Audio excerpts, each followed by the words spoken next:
Welcome back to Hardball. Rick Santorum, the former senator from Pennsylvania, made a strong showing when he ran for the Republican nomination in 2012. He outlasted everyone except Mitt Romney. He won 11 states, including a win in the Iowa Caucuses. Polls showed he had the strong support in that campaign of conservatives. And yet, 4 years later, he's struggling to crack the pivotal top 10 in a crowded GOP field. According to the average of the 5 most recent national polls, the criterion Fox News is using for that first debate in August, Santorum ranks just shy of the cutoff point.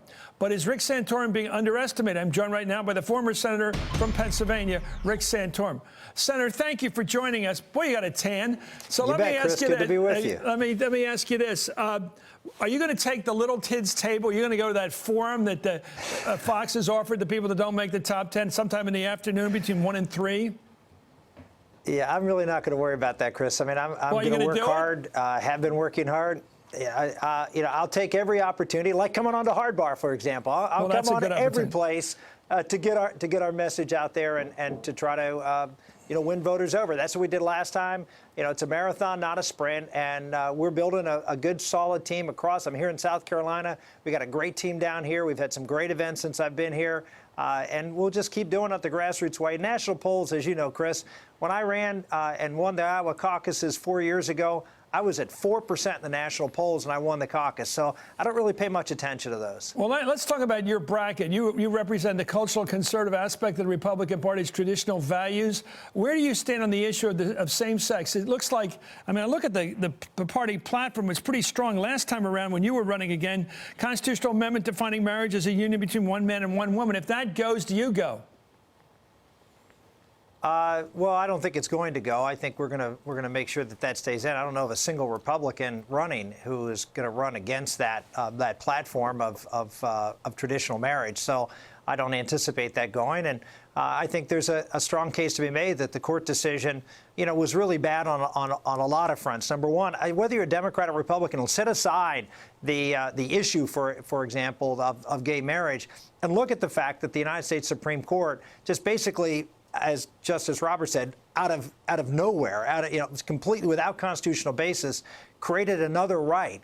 Is that really the role of the court? I mean, have they taken over from as Justice Scalia said, we've gotten rid of our democracy when 9 people can decide what the rights are in this country instead of the collective will of the American people. And so you've got a real issue there of the role of the judiciary, whether you're a Democrat or Republican. And you have a real serious First Amendment issue here, Chris. The fact that the justices said you're allowed to teach what we in the Catholic Church, you're a Catholic as I am, they're saying to you and me, Chris, you're allowed to teach what you want, but they didn't say you could practice what you want. I mean, that's a very clear sign that the court's open to having churches being told how to practice their faith. Do you think that's coming? Do you think do you think the court would ever take the overreach of saying you have to have gay marriage in the Catholic Church? How would they do that? How would that ever actually happen?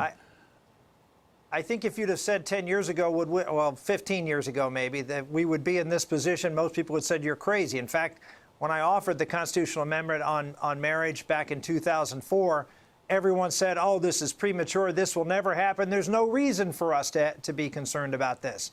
So I would just say that you don't know what's going to happen until you look at the tea leaves. And you look at the tea leaves in this decision, they left it very wide open for example, the government to say that if you're a church that doesn't allow this kind of marriage, we're not going to give you your 501c3 status, which is your nonprofit status. And even the Solicitor General of the United States said that that's an open question. So, yes, I think they could be bullied into doing something that they don't want to do.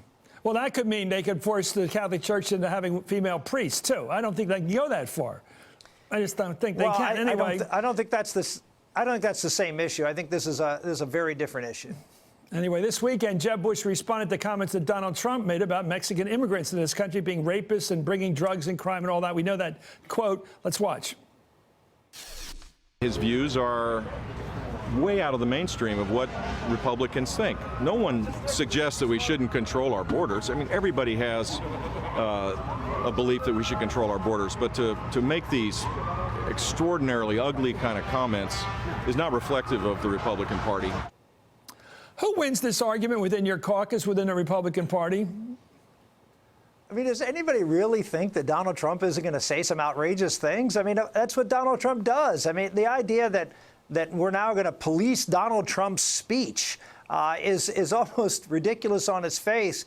You know, he's a flamboyant guy who says things that are edgy and marginal. And you know what? As you know, Chris, everybody has the right to say those things. I think we've got a lot of speech police that are going around saying, oh, you can't say this, you can't say that. Do I agree with everything that Donald Trump says? Of course not. I wouldn't be running for president if I agreed with everything that everybody said and wanted to do. But Donald Trump brings up a very important issue, which is the issue of immigration. And I agree. You know, if you look at, I wish their party had dealt with it. Why didn't your party deal with it in the House of Representatives and get it behind us? Put in teeth in terms of illegal hiring and that kind of thing. Move ahead instead of just letting it sit there for a guy like him to exploit. Isn't that the problem? Well, the House hasn't acted. I agree with you that. Well, I always go back to the president, and when he had 2 years of a Democratic Congress and could have done anything he wanted and never even introduced an immigration bill. So to point to the Republican Congress when the president had 60 votes in the Senate, was able to pass a health care bill, but he didn't even propose an immigration bill. Okay. And to blame Republicans on that, I think, is just a little bit disingenuous. The bottom line is, though, you're right. We do need to do something on immigration. And if you look at my position on immigration, it says that we do need to use E-Verify, and we do need to eliminate folks who are working here illegally. And you know, we have to enforce the law when it comes to the border. I mean, these are just sort of basic things that enforcing the law and protecting American workers, and that's where I come from, that we've seen wages flatline for the last 20 years for most workers in this country, and we've seen a record number of immigrants coming to this country, and it's not a coincidence that the two are tied together. Let me think that you're thinking aloud and smart on this. Let me ask you a couple of questions on the Supreme Court. You've questioned it. I think what you said about the Supreme Court coming up with rights that weren't written in the Constitution is fair, except the Supreme Court in the Brown case back in '54 said there was something essentially unequal about separate but equal. They found that there was, you know, the Roe v. Wade, they found a penumbra of privacy. This isn't the first time the Supreme Court has found something in the Constitution they say is inherent in our rights, in our Bill of Rights, that they could then illustrate or bring to life. But what are you going to do about it? Well, I mean, Trump's out there. I'm sorry, Ted Cruz is a lawyer, went to Harvard, whatever, law school, and he's coming out saying retention elections. I mean, damn it, these elections are now costing presidential candidates $1 billion a year, and you're talking about judges running for re-election? I think, well, I'm going to have them on Wednesday. I think it's ludicrous. How can we have judges running around the country running for re-election on the Supreme Court? What a hoot. Your thoughts?